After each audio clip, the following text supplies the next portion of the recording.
What is up guys, Karma Medic here and welcome back to another dose. If you're new to the channel, hi, my name is Nasser and I'm now a third year medical student studying at King's College London.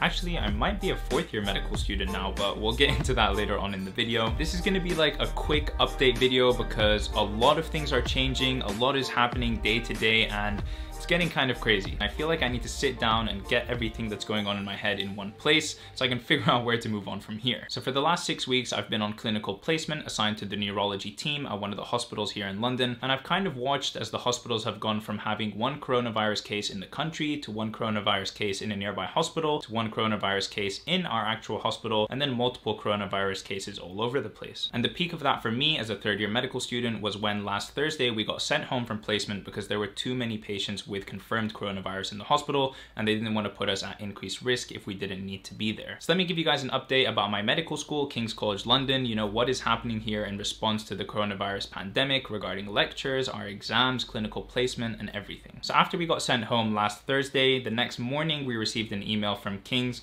letting us know that all placements had been suspended until further notice. Now I still have an entire block of clinical placement before the end of my third year of medical school. It's supposed to be in trauma and accidents, which I was actually really excited to do. You know, it's a high intensity area. There's going to be so many different presentations coming into the hospital, and I was excited to learn. I was excited to experience that and just develop myself as a student doctor. But unfortunately, it doesn't look like that's going to happen anymore. That same Friday, later on in the day, we got an email letting us know that all of our upcoming lectures are going to be delivered online. And then today we received a really important update. As far as clinical placements go, they are still suspended and they're telling us we should not attend placement at this time so that clinical staff actually can focus on treating patients in the hospital and not teaching students while we're there. Now they say that they're going to have alternative teaching arrangements to continue giving us clinical skills and clinical practice, but honestly, no matter what they do, it's not going to replace the experience of actually being in a hospital and gaining the first-hand experience from there. No video that we watch online is going to replace our teaching that actually happens in a hospital. And then the really big and important announcement, which is that our OSCE practical medical school exams that were scheduled to happen in May have now been cancelled. Now this is actually really big news. So these OSCEs, the practical exams that we have in our medical school, they're a very important part of proving that students have the competency that they need in order to progress from one year to another. So it's kind of crazy that they've been cancelled. And because these types of exams involve bringing in actual patients or actors that we as medical students can then examine and talk to and present our findings and all of those things,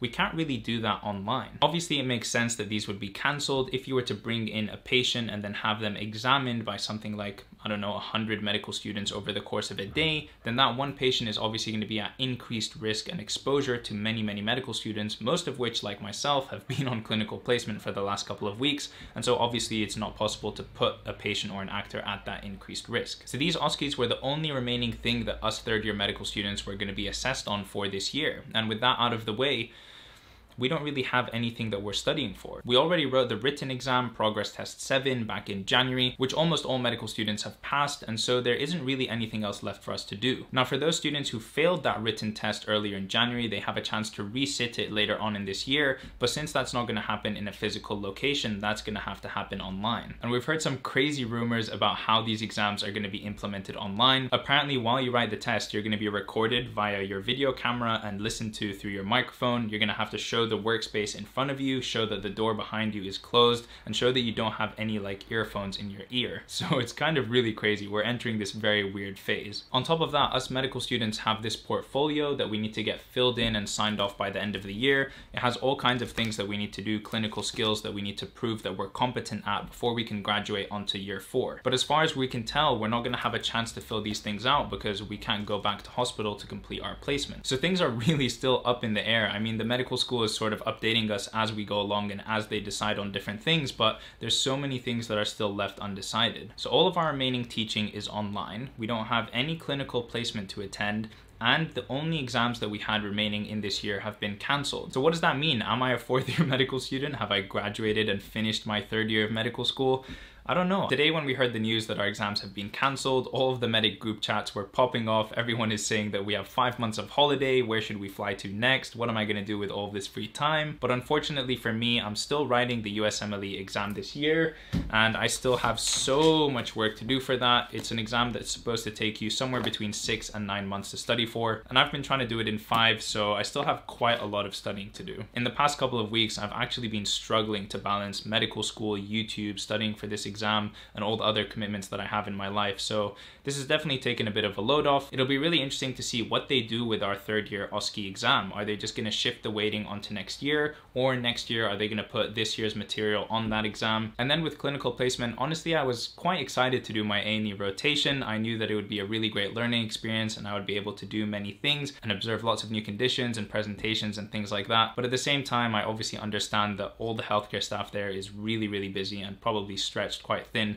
so they don't have time for medical students, and that's obviously really fair. And I guess that's all that we've heard from King's. Everything is still kind of up in the air, and we're just waiting for all the official announcements to see what's going to happen moving forward. All right, and that is it for me. Thank you guys for watching this update slash ramble video. I hope it was at least a little bit enjoyable. If you did enjoy this video, please don't forget to leave a like on it and subscribe to see more content from me in the future, and I will see you in the next one. Peace.